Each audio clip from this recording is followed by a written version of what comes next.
I'm Stefan Pauly. I'm a PhD student at Sciences Po in Paris. And today I will be presenting joint work with Çağatay Bircan and Beata Javorcik. We are going to be talking about gender and innovation. And I believe they should be both in the room, so they can answer questions in the chat. Okay, so we start in this project. We start from the observation, or the well-documented observation, that women are underrepresented in STEM fields, right? But this is not homogeneous across countries and industries, but there are sort of large differences of the extent in this underrepresentation. And in a series of projects, we want to study drivers of this underrepresentation. So first, we want to think about to what extent socio-cultural norms may matter for this underrepresentation. Second, we want to look at corporate cultural firms. In particular, we will look at multinationals and to what extent they diffuse norms from their home countries to their foreign subsidiaries. And third, we want to look at this recently documented fact that there's an increase in the international cooperation in patenting.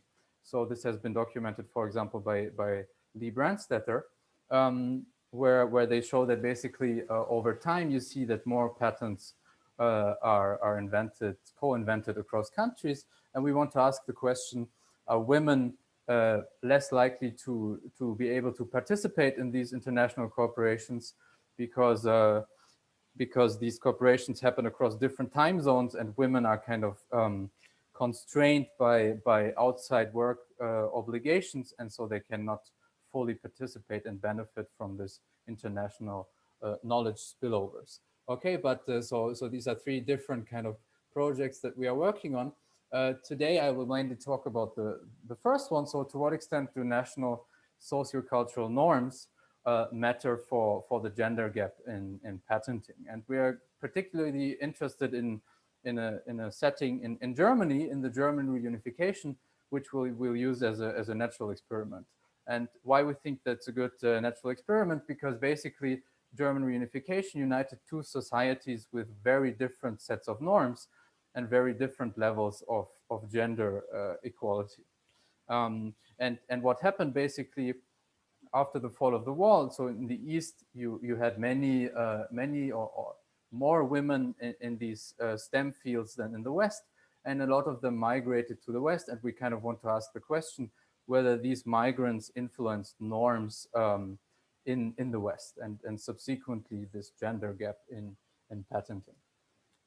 So since this is kind of a workshop that's more focused on methodology, I will spend some time talking about that. So, you know, the basic data like citations and technology classes of patents we will get from PatStat. Then I will talk about gender classification, which is most related to this session.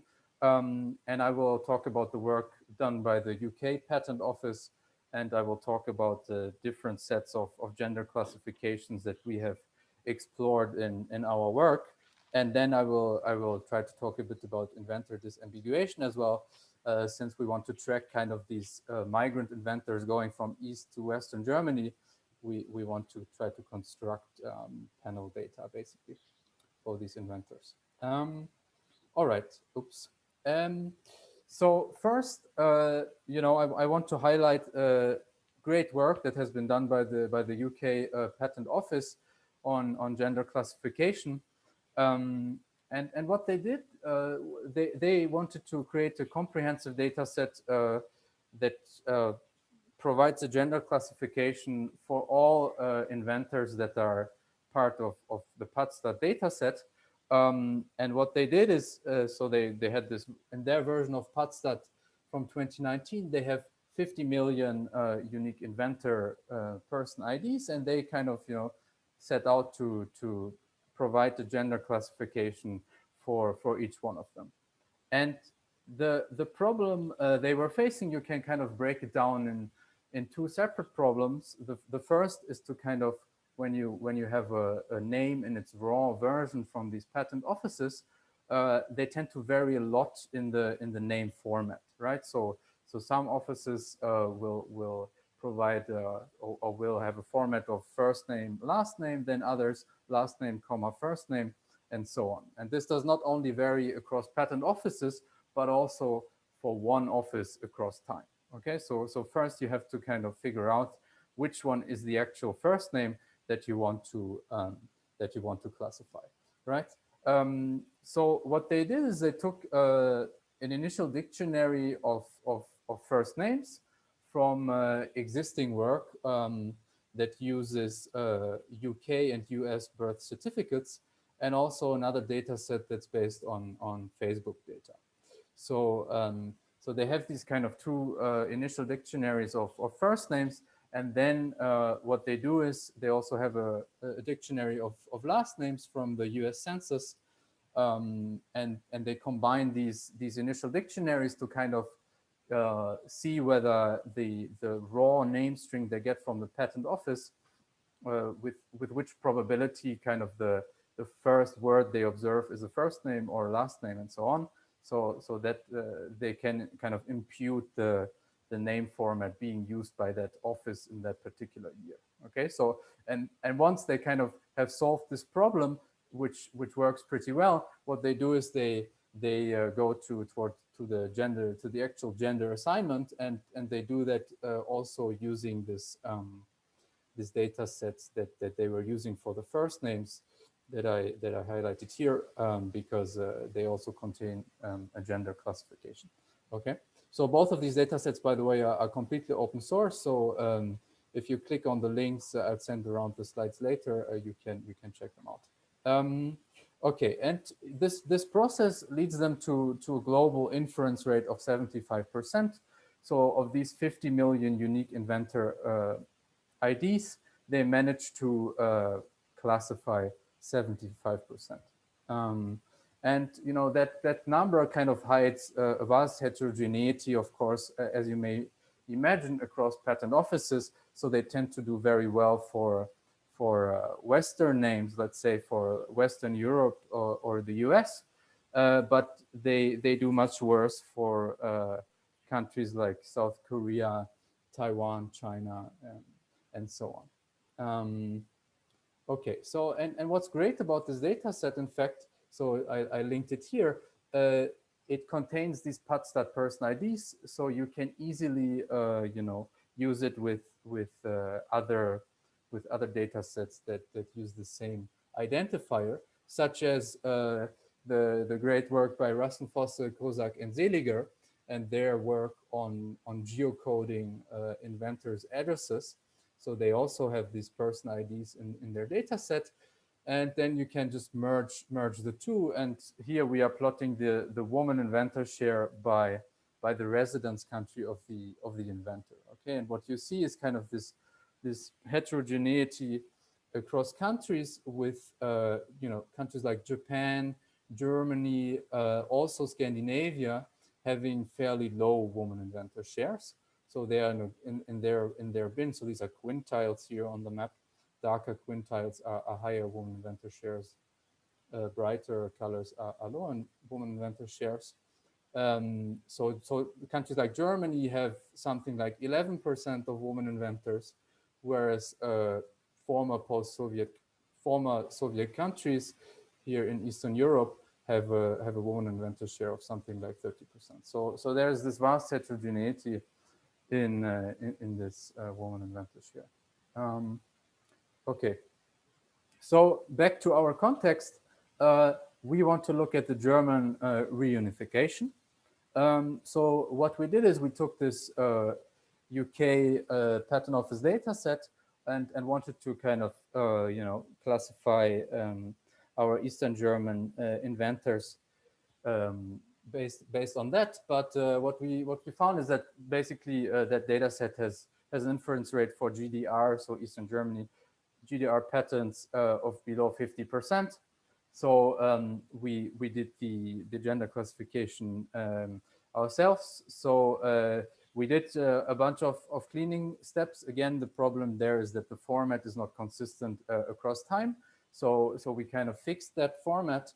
And once we had obtained the first names, we tried a bunch of different classification alternatives. Okay, so the first obvious thing to do was to kind of take the same methodology as the UK Patent Office. So we just kind of based ourselves on them. And then in a second alternative, we used US Social Security data, which, by the way, is very nicely implemented in an art package called Gender, if you want to have a look. So they just took US Social Security data, which contains the gender, and they made it publicly available. So that's great. And third, we tried an API called Genderize that's based on scraping social media and a bunch of other websites. And what's great there, that their gender classification is country specific. Okay, so because there are names that depending on the cultural origin of that name are either more likely to be a man or more likely to be a woman, such as Andrea in German is likely a woman, whereas in Italian it can also be a man, right? So that was the third option. And then fourth, we looked at the NumStor API. Their methodology is not very clear to us, but they say they work with linguists and they probably also based on scraping the web, and they take this idea of the cultural origin of the name a step further, because they actually automatically infer the cultural origin from the last name if you provide it. Okay, so if it's a German last name and the first name you provide is Andrea, they will give you a high probability of a woman, whereas if the last name is Italian, they will give you a high probability that the person is a man. Okay. And then we compared these different approaches, and for the GDR data, what we found is that the best is actually this NumStor API, followed by the other API, and then you have the UK Patent Office. But actually, all three of them are doing very well in terms of accuracy. The social security data did not work so well in our context, which I think is due to typos, because it seems that this data, this way of classification is fairly sensitive to typos. Okay, so what we want to do is, we want to, as we saw for some countries, this UK Patent Office data does not have great coverage. So we want to kind of build on their work and create a global classification file with higher coverage for the East German patents for the GDR, but especially for Korean names and Japanese names and so on. But we are not there yet. But once we have figured that out, of course we will share the data with the community. Okay, so let me briefly talk what we then do with this data. So we define as our kind of main variable of interest a woman patent as a patent with at least one woman inventor. Okay, and then what we do is we compute the pre-reunification share of woman patents by technology for both the East and the West. Okay, so here in today's graphs, we are focusing on EPO, USPTO, and PCT filings, but we get similar results when we include the national filings as well. So in this plot, we show you the share of woman patents by technology, and on the x-axis you have the share in the East, and on the y-axis the share in the West. And what I want you to notice is basically that there is a large heterogeneity across technologies. So in some technologies the East has many more women, whereas in some technologies the West. But overall, the majority of these technologies is below the 45-degree line, meaning that in the GDR, on average, technologies had more woman patents. Okay, And then what we do is we take these technologies and we take the difference, we compute the difference between the share in the East and the share in the West. And we then, classify them whether they are above or below the median. And we will use this classification of technologies in the analysis, which I hope to show you if I have the time. Okay, so here, what we are doing, we are only looking at the West now, West Germany, and you see the share of women patents in the West. Okay, and we take these these technologies as I just defined them. So whether the East kind of had many more women than the West, those are the blue industries, and the other ones are the red ones, right?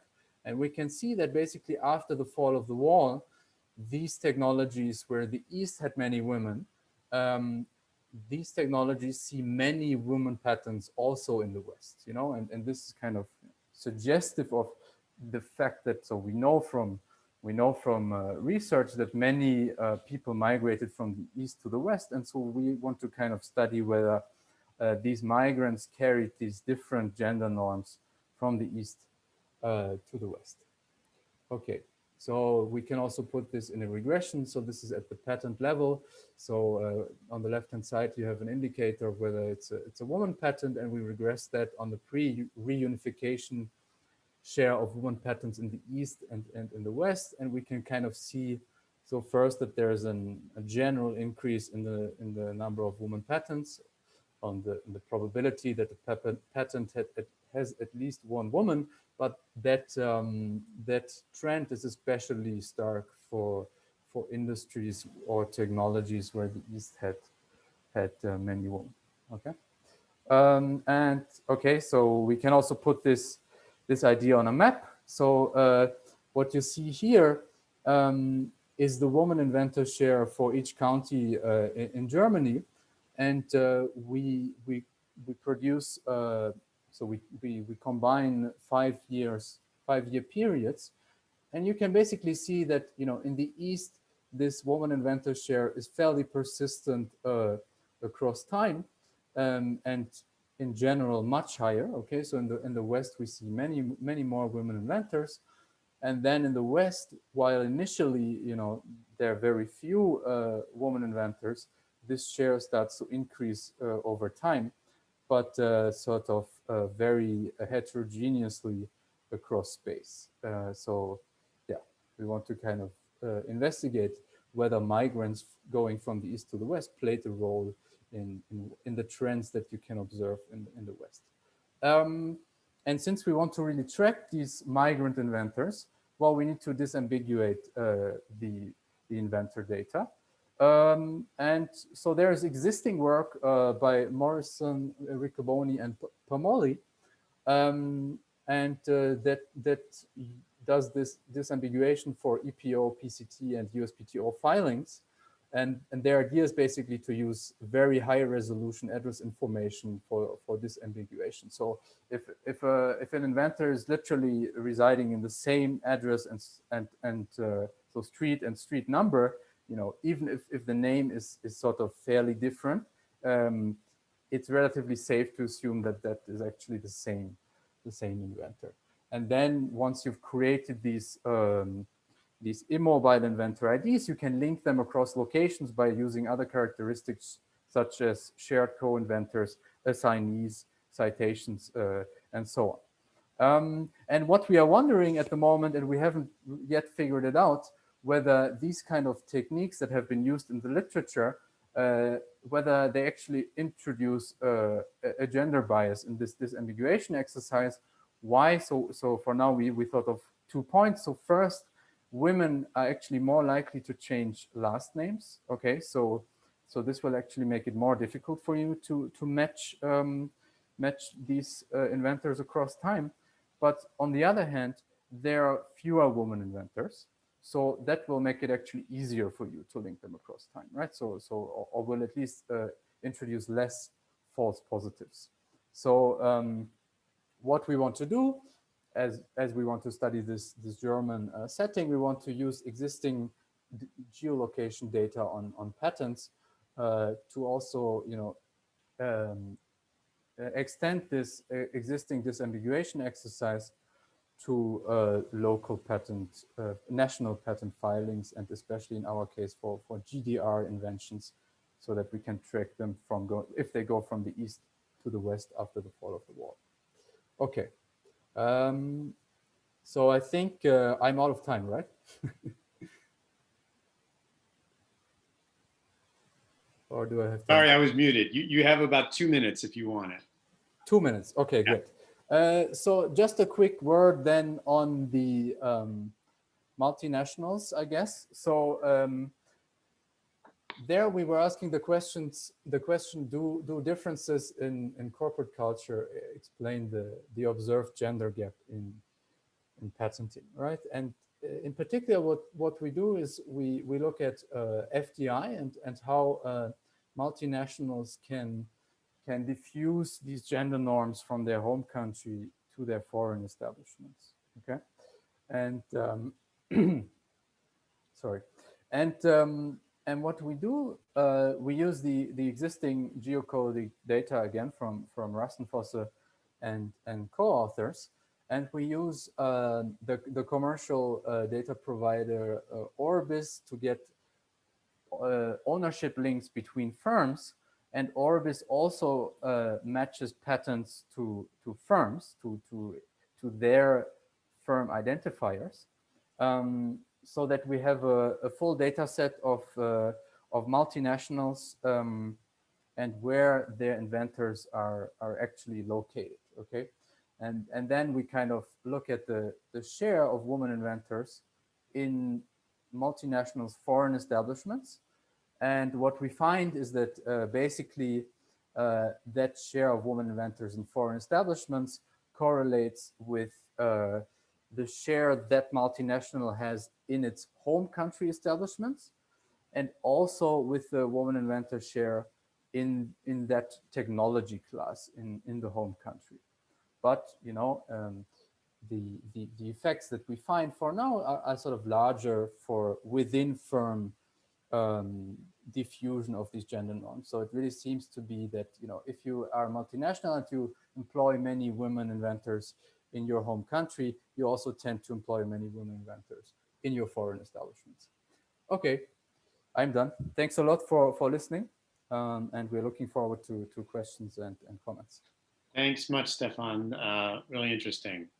So we will postpone further questions. There's been some good discussion with your co-authors in the chat, but we'll postpone open discussion until after Alenka makes her presentation. So I think what we're going to do, unless there's been a side adjustment, is Sam, you're going to present her slides? Okay. Yes. So and Alenka, just tell me, call out when you want the next slide. okay, Yes. okay, you have 20 minutes. Okay, thanks for the invitation. I am very glad to discuss with you this question because I have working with patents since a long time, and it is very useful to have a contact with this group. Well, this conference titled Women Inventors in Emerging Countries attempts to shed light on the challenges emerging countries undertake to overcome the obstacles of inequality and how relevant that can be for economic development and society in Brazil, India, and Mexico. This research has been made with a Mexican colleague, Flor Brown, and the collaboration of the Indian researcher Lalita Narayanan, because it was very important to identify women inventors in the patents of India. The next slide. The next slide. The first part provides a short specialized literature review on the factors that have an influence of women being able to display their abilities as inventors. The second stylized facts deals with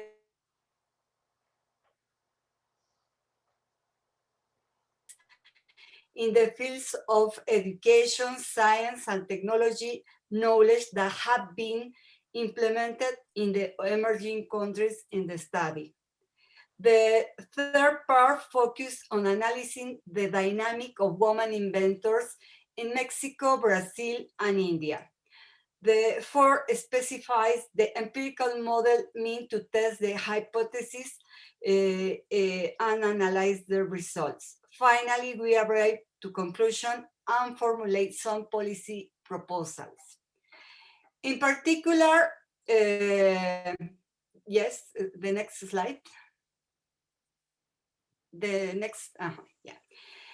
In particular, the aim is to analyze gender differentiation in creativity, innovation, and science, define the nature of and dynamic of female inventive activity, and determine which factors influences a growing propensity of women to be inventors.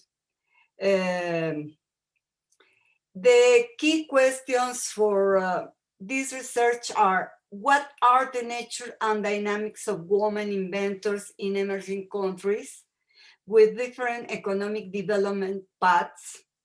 And what factors influence women's propensity to invent?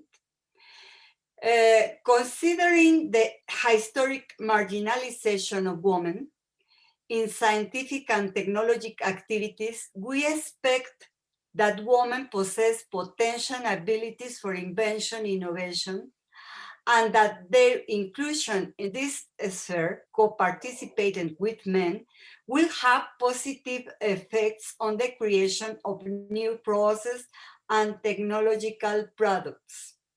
The factors we expect to be associated with innovation that specifically affect this propensity are stock of previous knowledge, size of the research team, patent assignee, a technological field of the patent, invention scope of each patent, international mobility, and patent value. The next slide. The next slide. Well, here we show the survey. It's very difficult to see everything. I am going to do shortly analysis of that. Concern with studying the contribution of women inventors is recent. Several studies offer a historical focus, giving an account of the social impact of inventions made by women in different periods and industrialized countries. And we have some authors that are talking about that. Others have made a remarkable effort to identify women inventors across countries, regions, technological fields, and sectors. Some studies center on analyzing patented inventions with female inventor participation in areas such as information technology. Still, other articles have spotlighted the problem of the great gap in female participation as inventor, as owners of patents, and their commercialization.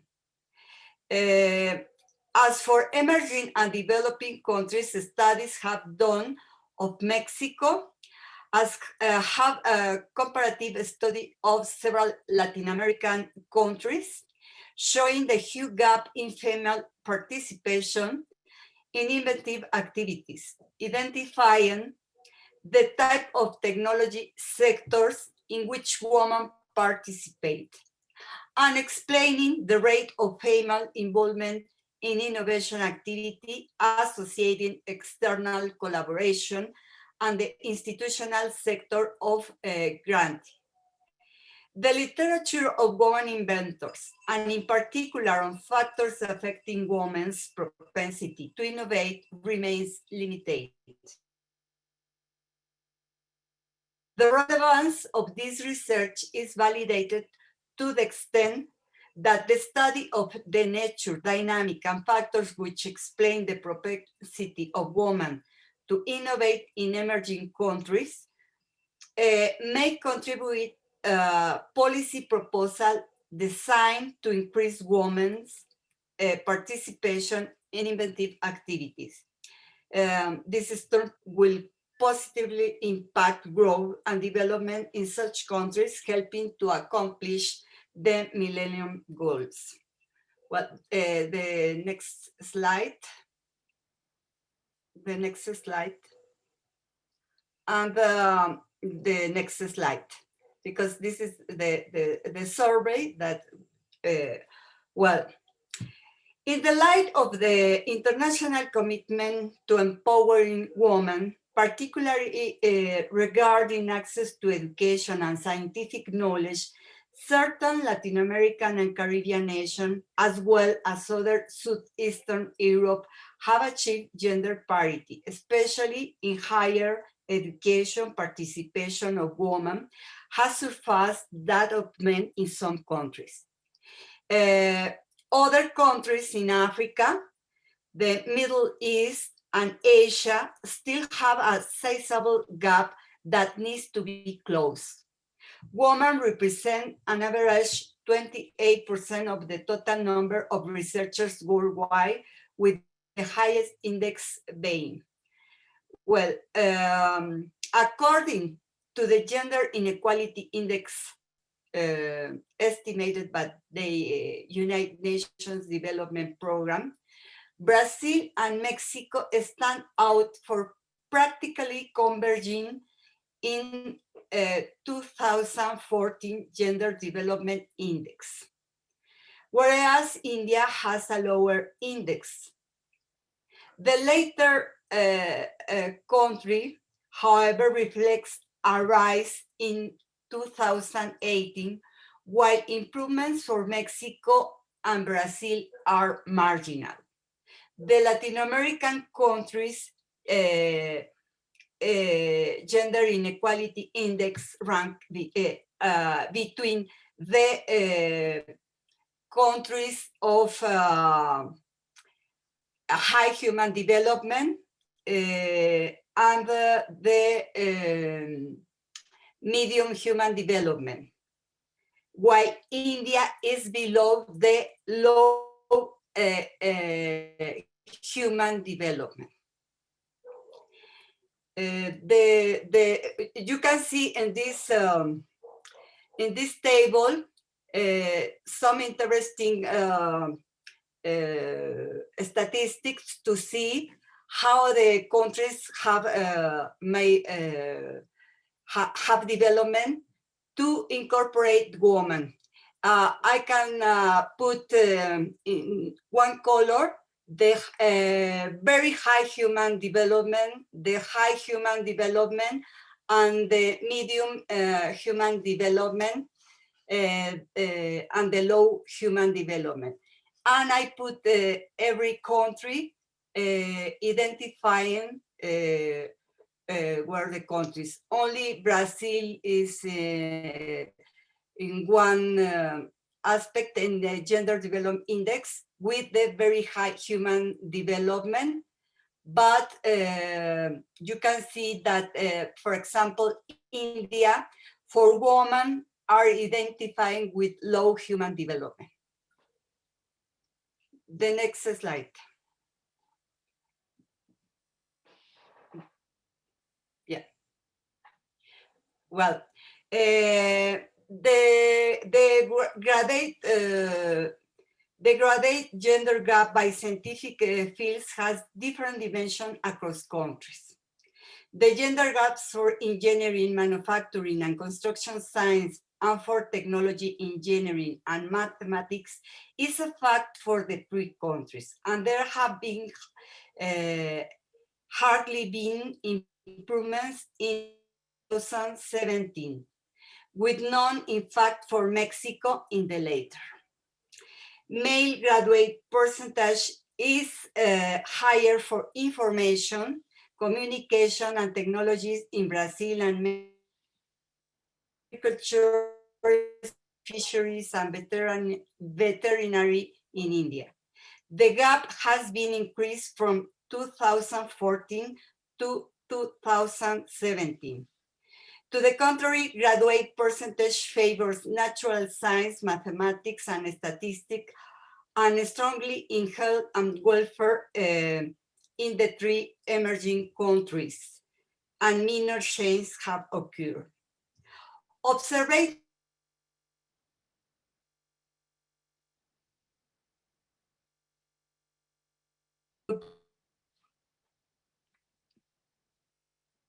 Alenka, are you?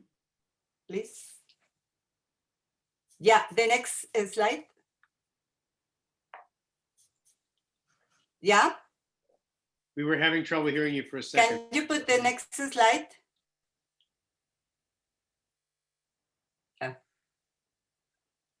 Yeah. Here we have a figure with the number of researchers by gender of Mexico and Brazil. We cannot have all the information from India.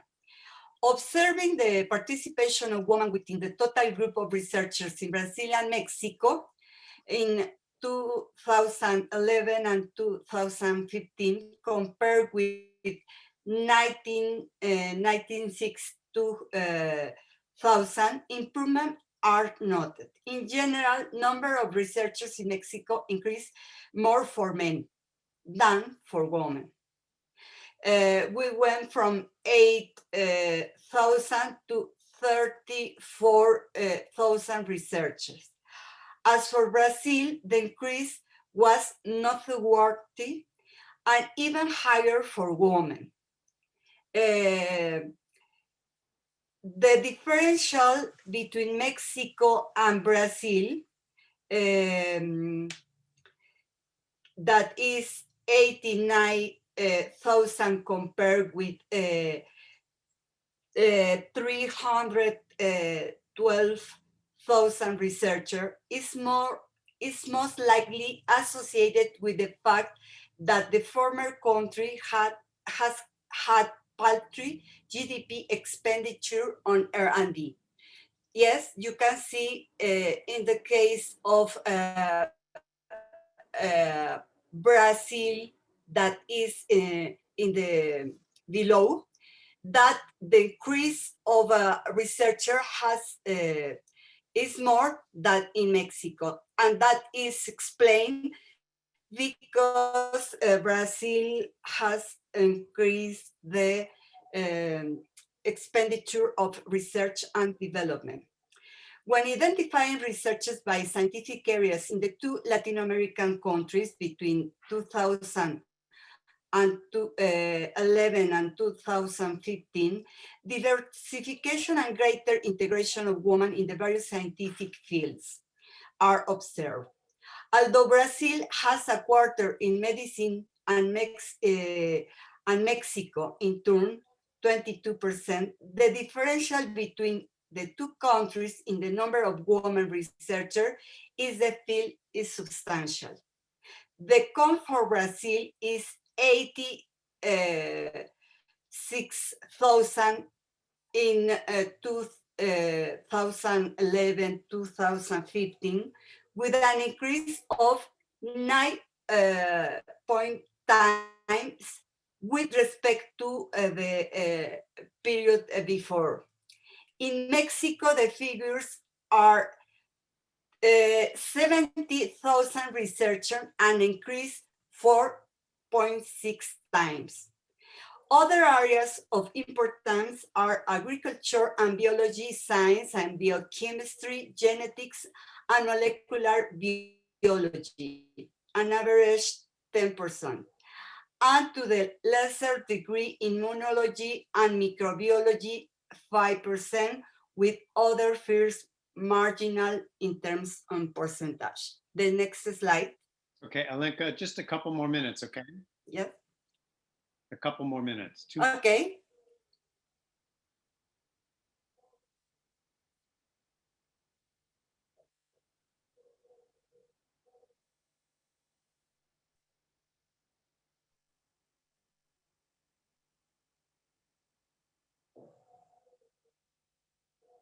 What are you waiting for? No, because I was going to explain the, yeah. Well, here we can see the patents granted to Mexican, Brazilian, and Indian holders. And you can see the participation of a woman is marginal. In Mexico, is more in Brazil, and is more in.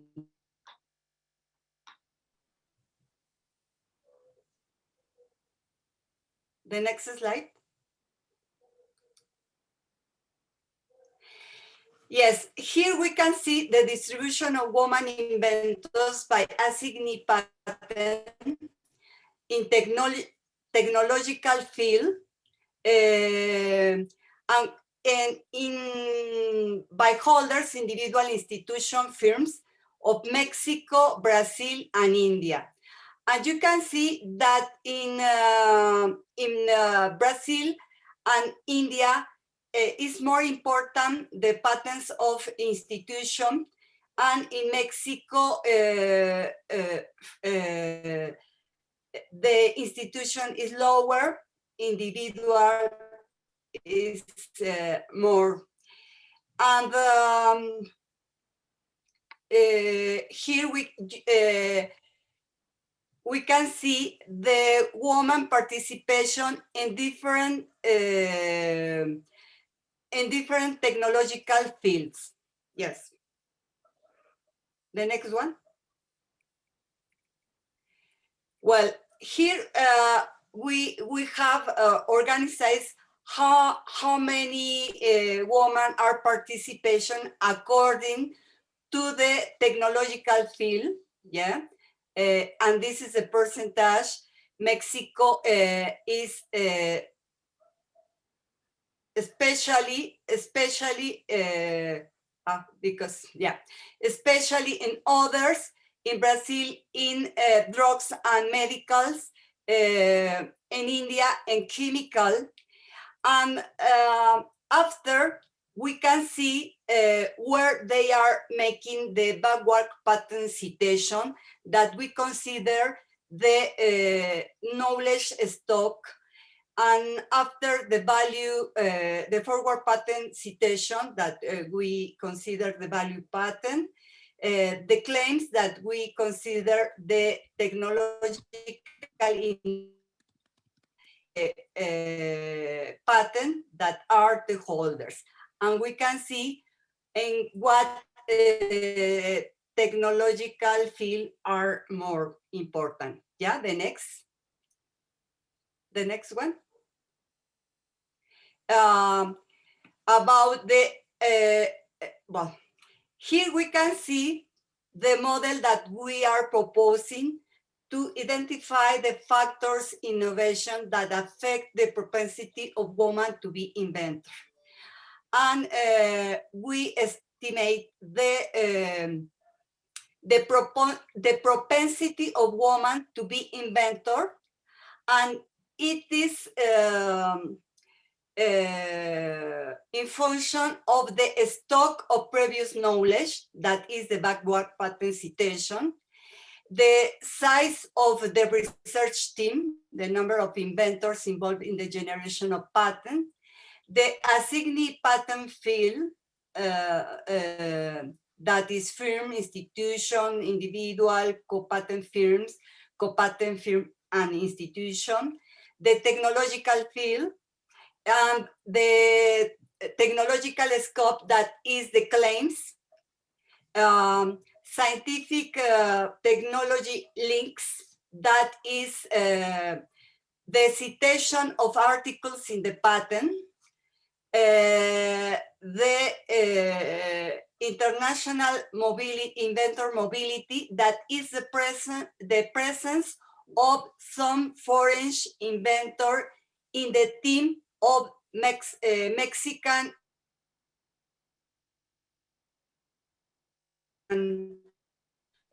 is the forward patent citation. Yes. So The next one. we need to be kind of wrapping up here now, okay? Yeah, I am going to finish.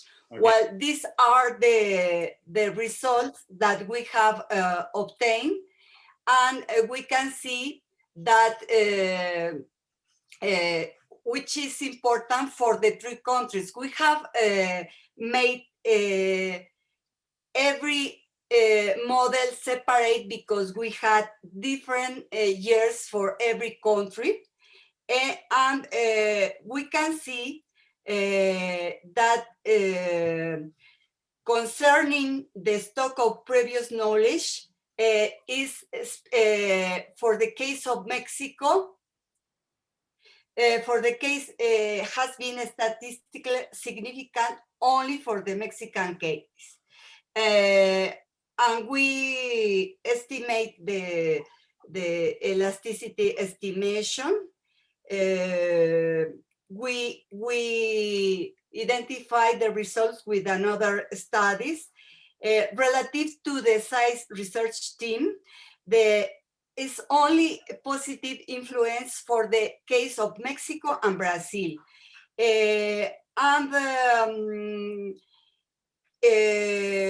With the institution holders' importance in Mexico and India have a positive influence for the propensity, and for the case of India is firms that are affecting. What other?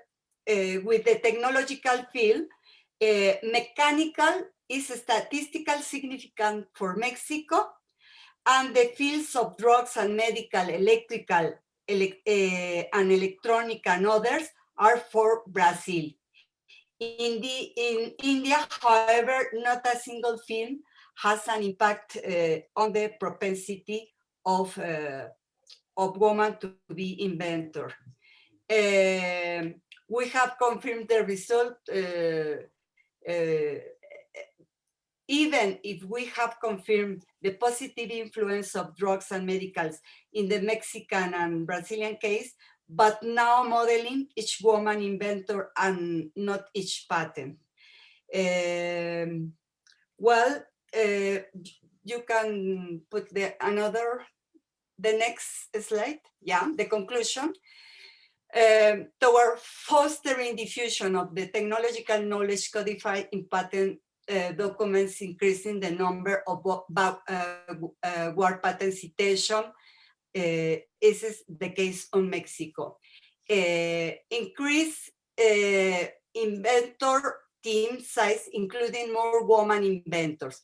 That conclusion is especially to propose policies to Mexico. Increase of innovation in firms and institutions.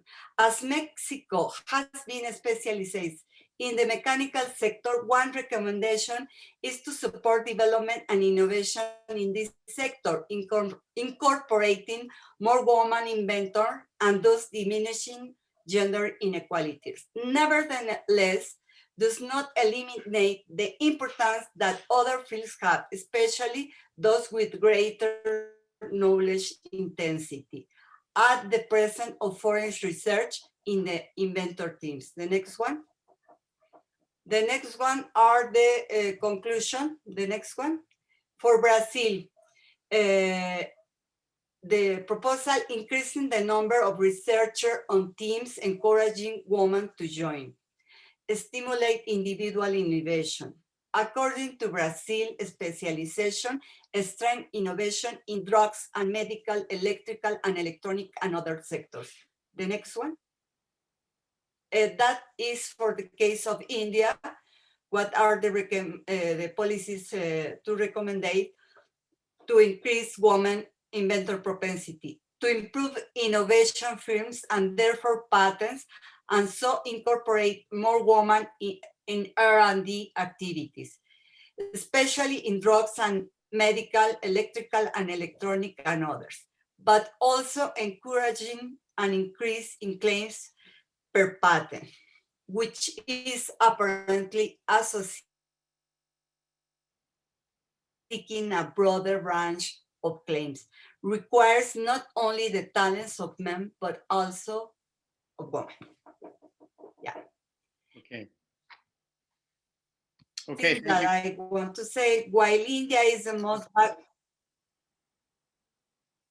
backward country in terms of the various aspects of gender index, the country has registered a step forward that make greater inventive activity possible for women and are thus reflect in the dynamism of patent growth, especially those that are more technological intense.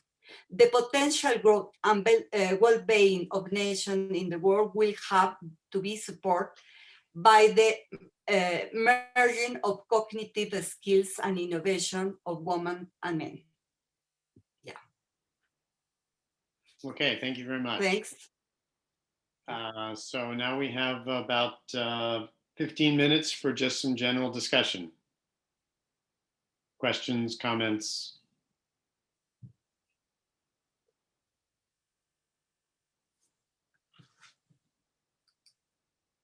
Just jump in.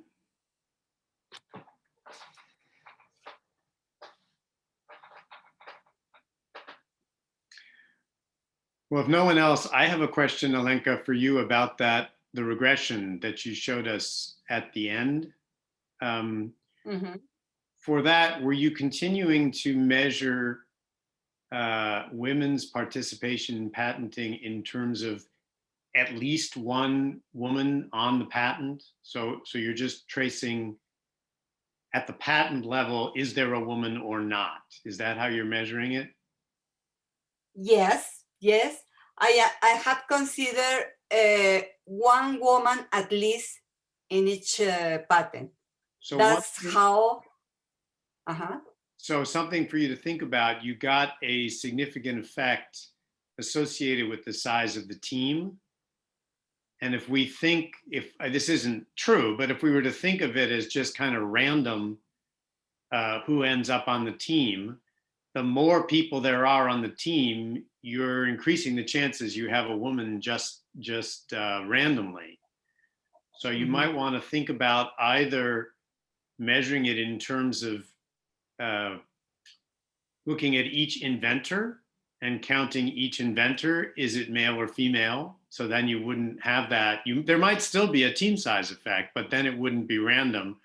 Or else you might want to, you could actually estimate, if it were random, how much would the probability of having a woman on the team rise as the size of the team grows? And you could look and see whether the team effect that you're finding is bigger than that or not. Because if it's not bigger than the random effect, then in some sense, it's not really having anything to do with encouraging women to participate. It's just saying whether there are more inventors, it's going to turn out that maybe at least one is a woman. I have not made a random. We have considered all the patents. We have worked with all the patents that of Brazil, of India, and Mexico for the periods that we selected. And we identify all the patents with at least one woman. And we have not discriminate anyone. We have took all the patents where at least was a woman. Yes, I understand. I'm just saying you have this. I don't know if I answered. Well, what I'm trying to say is you have this possibly interesting effect that women are more likely to participate if the team is bigger. And what I'm saying is the way you're measuring it, it doesn't really show that. It could be just an artifact. I mean, suppose I asked, does the team have someone with black hair? one or more people with black hair. Patents that have bigger teams are more likely to have one person with black hair, just because of, if there's more people, the chances of one of them having black hair is greater. So if you want to really see whether big teams are more supportive of women inventors, you need to look at it in a way that controls for that. Well, I must analyze that. Okay. Other Or I saw. Okay. Other thoughts?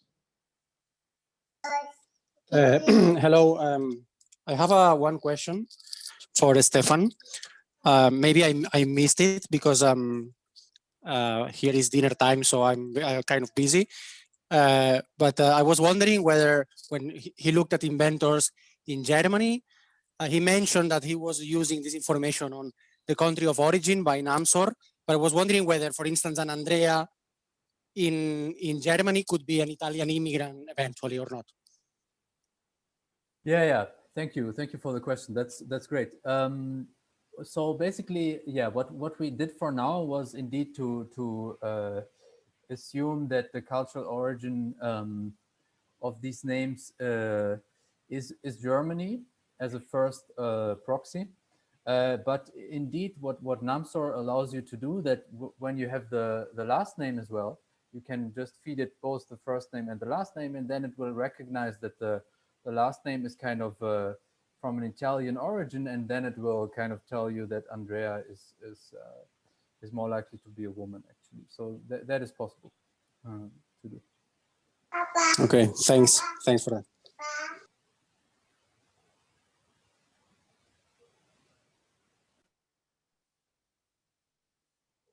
I'll jump in if there's no other questions. Go ahead. I think, Stefan, one of the results I think I saw on your slides, I don't think you talked about much, was for first-time female inventors. And that was just kind of striking to me, I guess, for the fact that what I didn't hear a lot about today, and I sort of surprised me, was about disambiguating female names. And I think that's maybe something we as a community should think a little bit more carefully about, especially in Western countries. Women tend to change their names after marriage, at least much more often than men. And that makes it really tough to disambiguate across patents, makes it tough if we want to think about first-time inventors, think about mobility, all sorts of things like this. So I was just wondering, I guess, had you thought about that, or sort of to throw it out to the wider community, maybe a challenge for people to think about these kinds of issues? I can say, I've been trained as an economic historian. In the economic history literature recently, there's been several great projects, and I'm happy to throw out some names if people are interested, trying to link census records to things like marriage records, so we can track women across censuses. And I think that'd be something that eventually it'd be great to try and operationalize with the patent data as well. So I'll stop talking now, but I think that's an important issue for us to think about.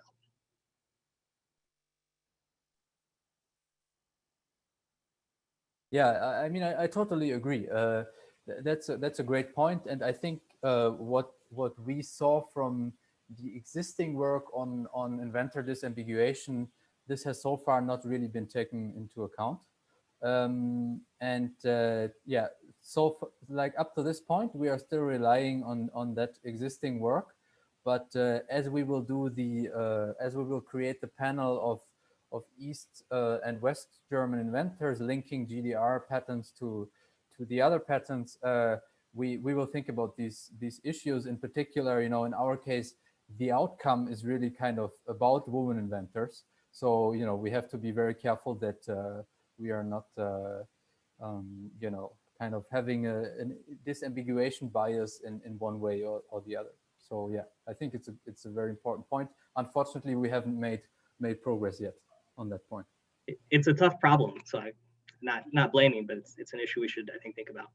Well, and I think, Mike, it's a good point in that not only, I mean, to some extent it is insoluble, but it means that how you think about certain questions is going to be different. So presumably we should assume that in the data we have, there are more sort of broken careers where we have assigned the patents of one individual to two different people incorrectly, that is happening more often for women than for men. It's happening to some extent for both, but it's probably happening more often for women than for men. For some questions, that may not matter. If you're looking at the level of the patent and you just want to know, is there a woman on it or not, it may not matter.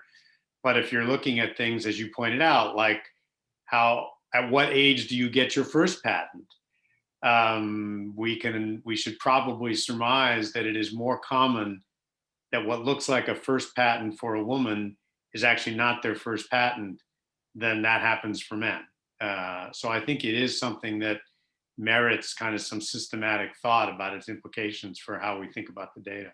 I think that's exactly right. Questions about patenting over the life cycle, if there's interruptions of the career after, having kids and things like that, it's really important to be able to disambiguate well. So I agree with that 100%.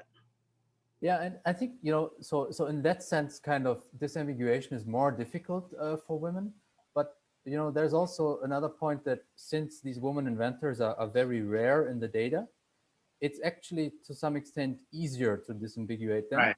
And you're going to find less false positives in a way. Right. But yeah, it's a difficult problem.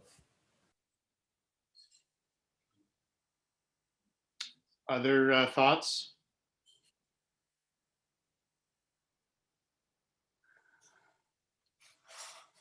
I would like to know if USPTO has considered to identify the sex of the inventors, because for example, it is not easy to extend the studies when you will find, for example, Chinese inventors, and it is very difficult to know if it's a woman or men.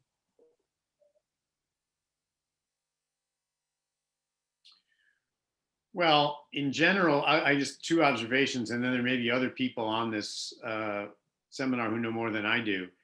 In general, the PTO itself does not particularly see its job as providing us with data. So it for example, it could easily just ask all the inventors their birth date, but it doesn't. But more broadly, it may not know either, right? If it gets a patent application from China that has 5 names on it, it has no more ability to figure out which of those people are men and which are women than we do. So I'm not sure we can really expect the patent offices to solve this problem. But I don't know, does anyone else know anything more about whether the PTO has thought about this?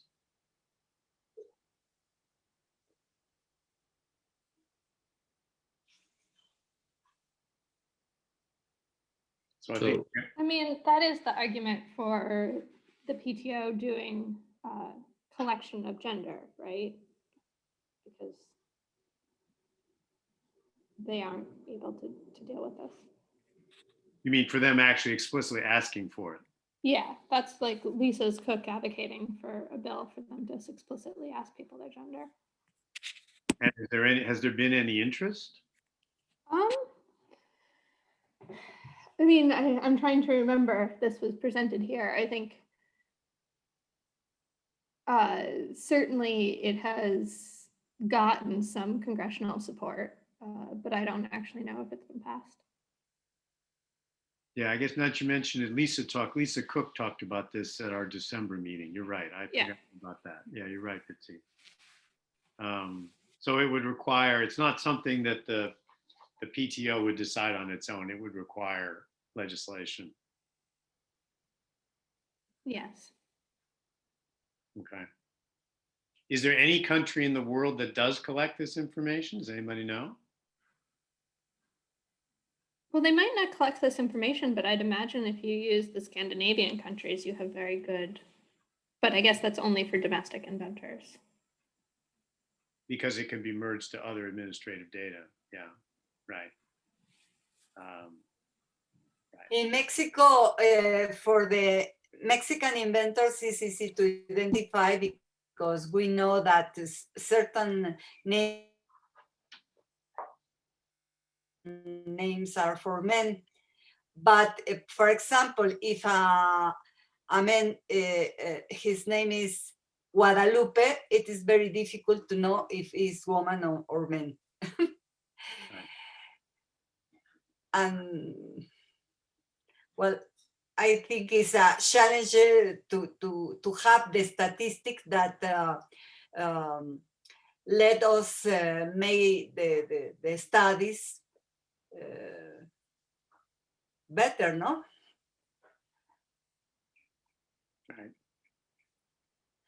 Right. I would like to know if you are agreed that the stock of knowledge we can consider as the accumulation of the backward patent citation, because I have used that, but now that with the people expert in patents, if it is fine.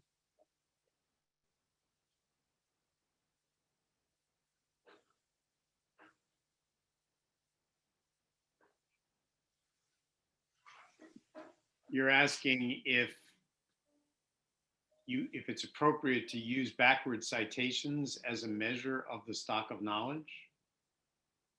Yeah. What's your question?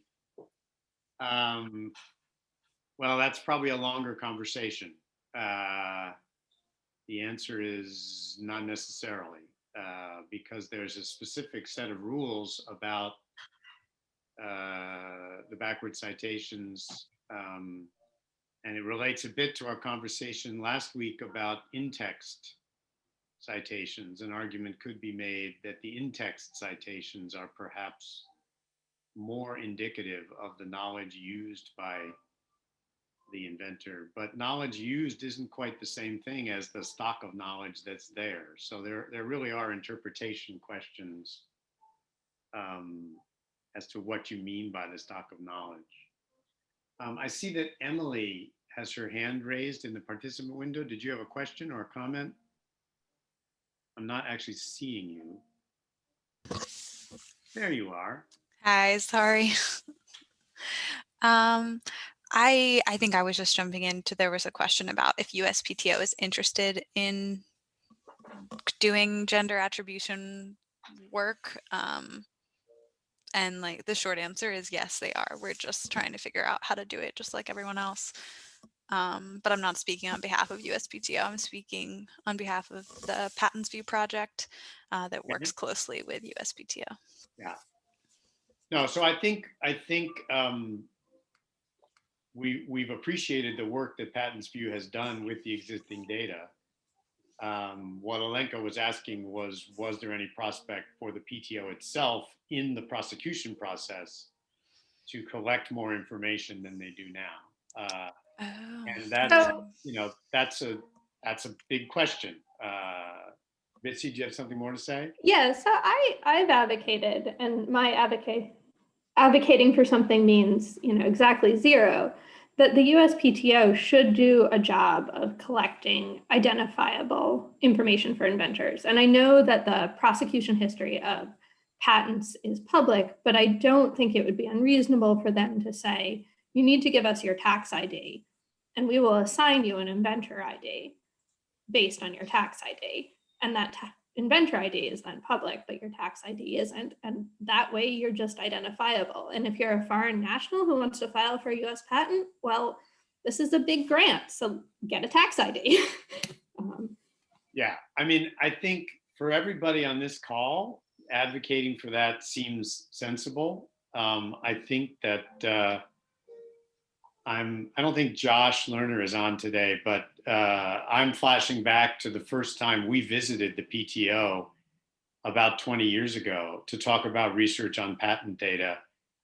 And they were just completely uninterested, and they didn't even understand the questions we were asking, like, why would you care? So I think it's a process. I think the thing is that disambiguating inventors is of interest to lawyers and patent holders as well.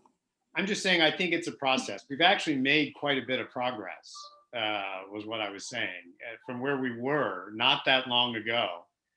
And, you know, the issue of attaching any kind of administratively related IDs, like a tax ID, to other information is just very fraught in the US. And I think it's appropriate for us as researchers to continue to advocate, but I think it's going to be a gradual process.